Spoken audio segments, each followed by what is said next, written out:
butun dunyoda bo'layotgan hodisalar, jarayonlar, Iltimos xalqimiz uchun duo qilinglar. qiyomat alomatlaridan ekanligini avvalroq men bir ogohlantirib aytgan edim.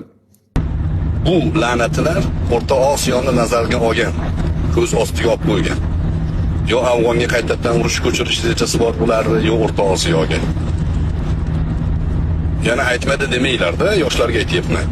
Ertaga shunaqangi to'polon to's boshlanib ketsa, men yana chiqib olib agar tirik bo'lsam, men nima degandim deb o'tirmaydi-da.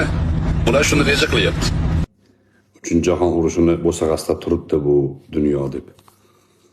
Odamlar buni vahima,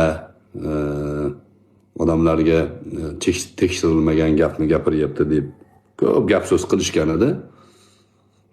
3-jahon urushini kichkina bir tutantirig'i boshlandi. Amerika Eronga hujum boshladi. Eron Birlashgan Arab Amirliklaridagi Amerika bazalarini uryapti. Izroilni o'ziga hujum qilyapti.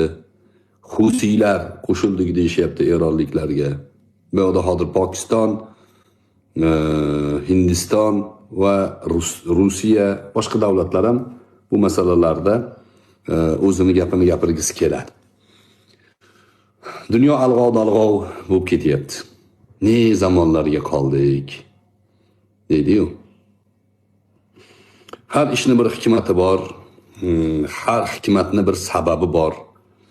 Sabablar dunyosini eng mutlaq g'olibi Alloh subhanahu va taolo.